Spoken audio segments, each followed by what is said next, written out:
क्या कभी ऐसा महसूस हुआ है कि सब कुछ ठीक चल रहा है, लेकिन फिर भी अंदर ही अंदर एक खालीपन है?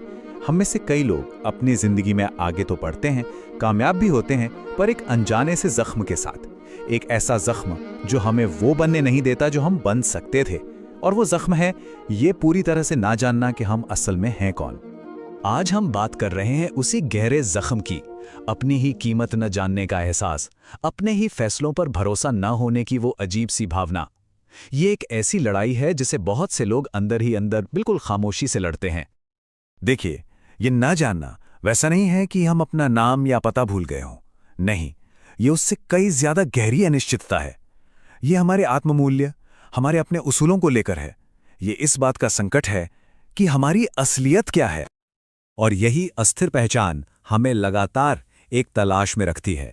हम अपनी कीमत का सबूत बाहरी दुनिया में ढूंढते रहते हैं, इस उम्मीद में कि कोई और हमें बताएगा कि हाँ, हम ठीक हैं, हम काफी हैं। तो जब हमारा ये अंदरूनी कंपासी गायब हो तो होता क्या है? होता यह है कि हम दूसरों की राय पर निर्भर होने लगते हैं, और यहीं से असली खतरे की शुरुआत होती है। इसे आप एक ही सिक्के के दो पहलू समझ सकते हैं। एक तरफ किसी की छोटी सी आलोचना भी हमें पूरी तरह तोड़ सकती है, हम उसे बिना सवाल के सच मान लेते हैं।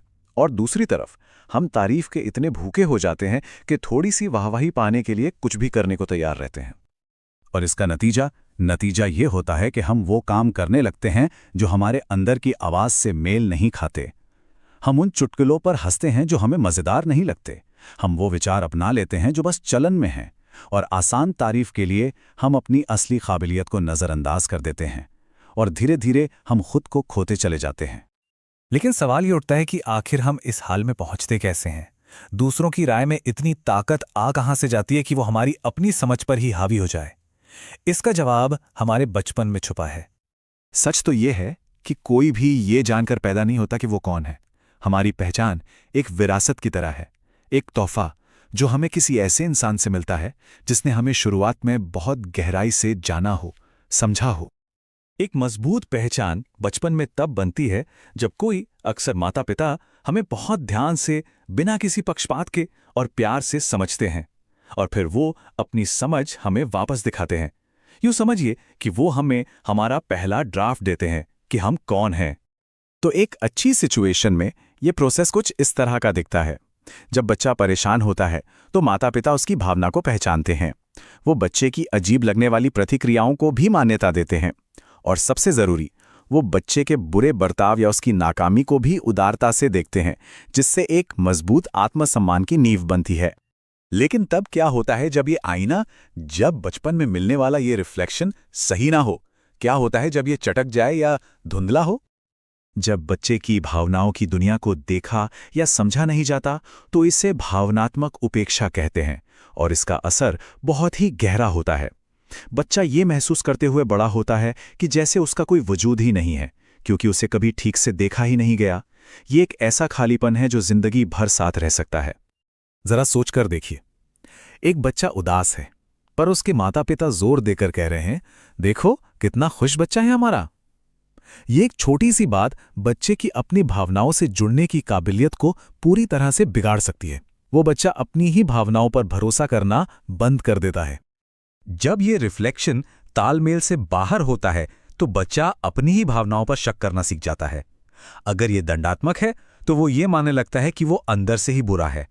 और अगर ये उपेक्षापूर्ण है तो उसे लगता है कि वो जैसे अदृश्य है, कि उसके होने या न होने से कोई फर्क ही नहीं पड़ता। ये सब सुनना शायद थोड़ा भारी लग सकता है, लेकिन यहां एक अच्छी खबर दी है। ये एक ऐसी समस्या है जिसे किसी भी उम्र में ठीक किया जा सकता है।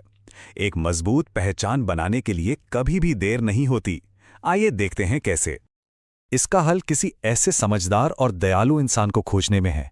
अक्सर एक अच्छा मनोचिकित्सक जो हमें सही तरीके से देख सके, हमें समझ सके। उनकी नज़रों से हम शायद पहली बार ये सीखना शुरू कर सकते हैं कि हम सच में क्या महसूस करते हैं और हम क्या चाहते हैं। ये एक नया, साफ और सटीक आईना पाने जैसा है। और जब हम इस रास्ते पर आगे बढ़ते हैं तो जो इनाम मिलते हैं वो हमारी जिंदगी बदल देते हैं। हमें दूसरों की मंजूरी की जरूरत कम हो जाती है, आलोचना का डर खत्म होने लगता है, हमारी सोच ज्यादा मौलिक हो जाती है, हम भीड़ से ज्यादा खुद पर भरोसा करना सीख जाते हैं। और आखिरकार हम सिर्फ ये नहीं जान पाते कि हम कौन हैं, बल्कि हम खुद के सबसे अच्छे दोस्त बन जाते हैं। और ये एक ऐसी कला है जो सच में जिंदगी बदल सकती है। तो ये पूरा विश्लेषण हमें एक बहुत जरूरी सवाल पर लाकर छोड़ता है। किसी के अपने मूल्य पर आखिर किसका फैसला सबसे ज्यादा मायने रखना चाहिए, भीड़ का या फिर खुद का?